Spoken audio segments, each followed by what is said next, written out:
Asiwaju Bola Ahmed Tinubu, who himself and the Vice President, who themselves have been and passed through this institution at one time or the other. If we get it right, I believe the sky is the limit in terms of where we want to take our people who we represent, in terms of governance of Nigeria. And you will all agree with me that we are at a point, at a very low end in our country. At a point where we need to start doing things differently. At a point where the next 4 years will either make or mar development in our country. I do not remember any president at a time like this, when we're about to go into the issue of leadership,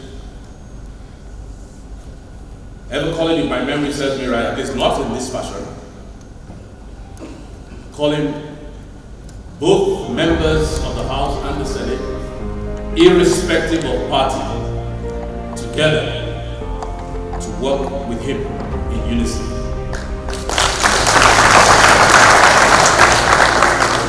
If my recollection serves me right, I have had meetings such as this. And we do have it every 4 years, and I believe is mostly members of the ruling party. This is a meeting with members of the ruling party.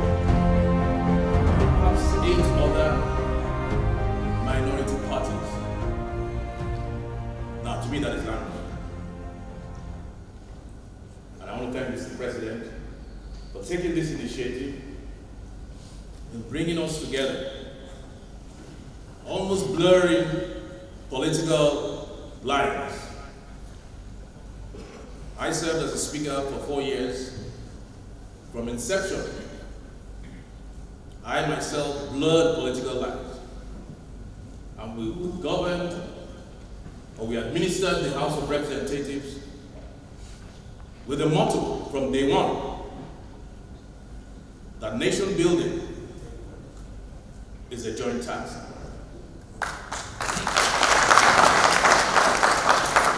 And it's that same motto that Mr. President is extending his hand of fellowship to all members, APC, PDP, Labour, APGA, SDP, name it. We're a coat of many colors. And what Mr. President seeks to do is to stitch those colors together into one big fabric that will inure to the benefit of Nigerians who we represent. Thank you once again, Mr. President. Thank you, honorable senators and members there. Thank you very much. What happened today, as a 5th-time member of the House of Representatives, is unparalleled and unprecedented in the annals of the history of Nigeria, because this is the first time the President, before the inauguration of the National Assembly, summoned a meeting of all the members of the National Assembly, irrespective of political parties, to implore them to consider national unity, to coalesce into a single force with a view to moving the Nigerian project forward, irrespective of political affiliation, religious persuasion, and regional inclination. This is unparalleled and unprecedented in the annals of the history of Nigeria. Mr. President has extended an olive branch to all members of the National Assembly, irrespective of political parties, to coalesce into a single force with a view to moving the Nigerian project forward. Thank you. Having a moment of the President meeting, meeting with lawmakers, irrespective of political affiliation. How do you see this help his government? Well, for me, I'm happy we've had this family meeting not as APC senators-elect, not as House of Reps senators-elect, but as Nigerians who will be federal lawmakers. And the most important thing we tell our colleagues always is that once we get sworn in on that day, on the 13th, we will become federal legislators. We will become senators of the Federal Republic of Nigeria. No more senator of APC or senator of no. We must put Nigeria forward. We must do Project Nigeria, just as the president has appealed to us that let us look at this thing as a Project Nigeria. Let's try and see how we can partner with him to move the country forward. I tell people sometimes, in America, where we copied some of this our presidential system from, the head of the Senate, the head of the parliamentary section of the Senate is the vice president of the American government.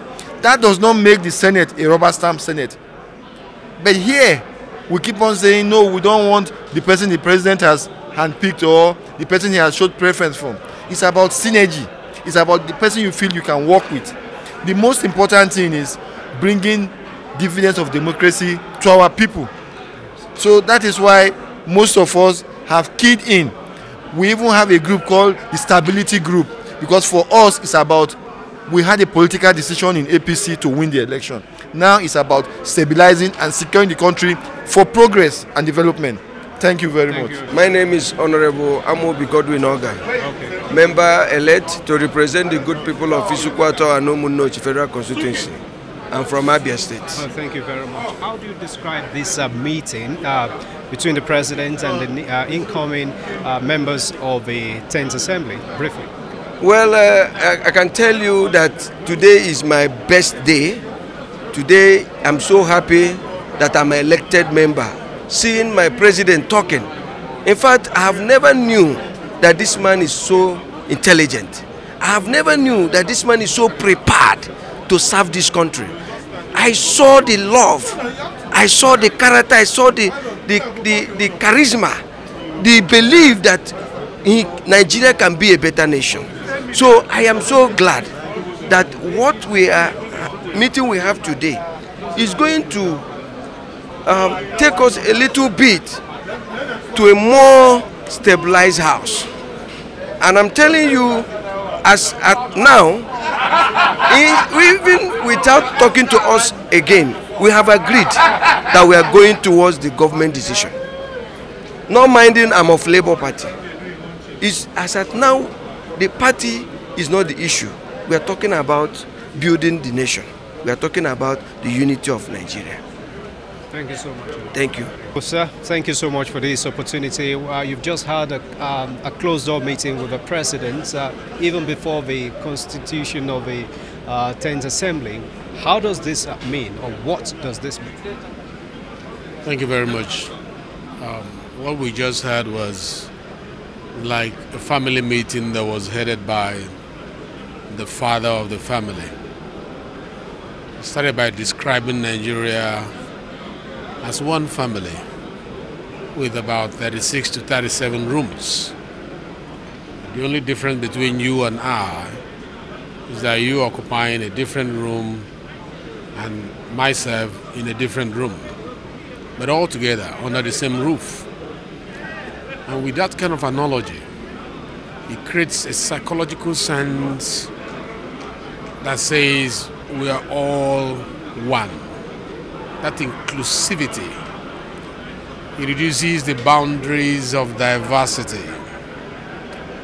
He spoke about religion, he spoke about tribe, how we should not focus on that, but that we should recognize that we are a secular state and we cannot talk about national cohesion, national unity, while ignoring the secularity of our nation. Therefore, every step taken in the formation of the government architecture for the next dispensation must incorporate these elements so that the binding force of the nation will be stronger. I like what he did,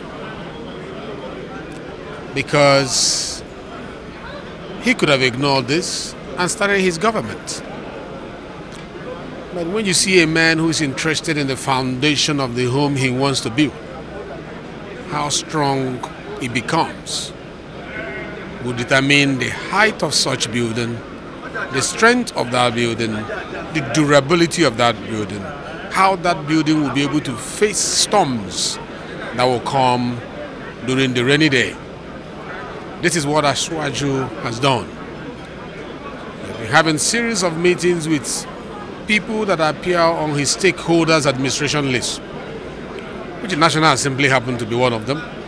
And as you know, in a few days, the election will be coming up.